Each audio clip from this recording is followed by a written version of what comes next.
Okay, ये question देखिए, question दिया हुआ है ना सिस्टम ऑफ गियर, ये इस गियर सिस्टम की बात कर रही है।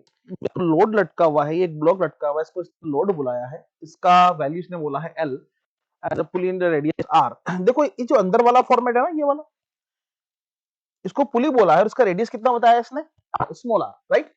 And the gear wheel is radius R। जो ऊपर वाला जो पार्ट है इसको बोला है गियर और इसका रेडियस कितना बताया है R1, गिवन है।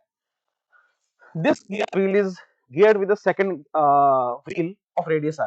ये जो गियर है किससे कनेक्टेड है, दूसरे गियर से, और इसका रेडियस कितना बताया आपको, R2। If the load is start from rest and move down with a constant acceleration A।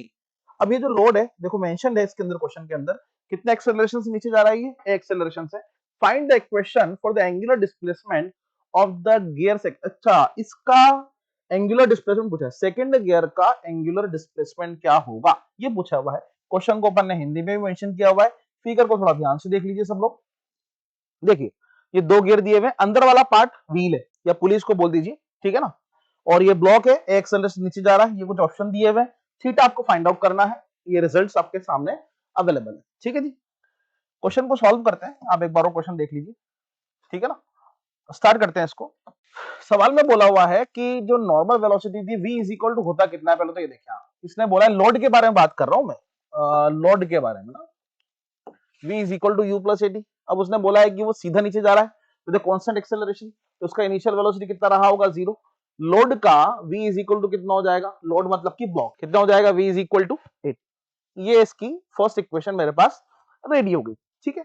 अब बात करें कि इसको देखो ध्यान से, पुली, पुली भी तो घूम रही है ना, और पुली का जो वेलोसिटी होगा उसको बोलते हैं पेरिफेरल वेलोसिटी ऑफ पुली।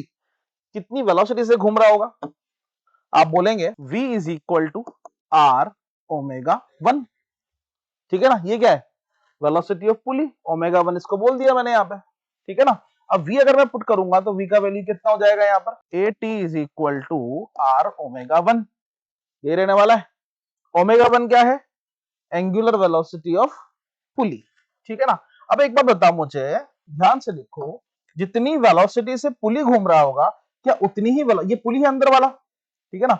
अगर पुली जितने वेलोसिटी से घूमेगा उतने ही वेलोसिटी से कौन घूमेगा, गियर बाहर वाला, मतलब दोनों का वेलोसिटी क्या रहने वाला है, सेम, ये रहने वाला है, ठीक है ना।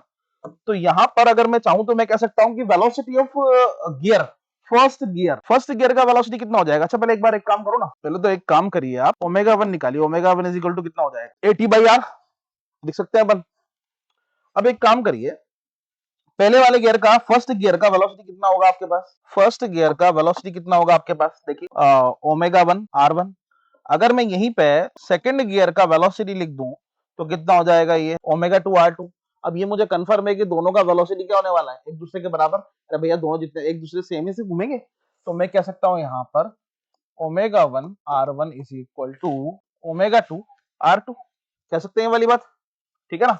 ओमेगा 1 होगा कितना आपके पास, ओमेगा 1 अपन ने यहां से निकाला हुआ है क्या, देख ध्यान से देखिए, ओमेगा 1 निकाला हुआ है अपन ने यहां से, ठीक है ना। ओमेगा 1 का वैल्यू कितना हो जाएगा, A T R r1 r2 बराबर ओमेगा 2, यही यही बोला हुआ है, ठीक है ना।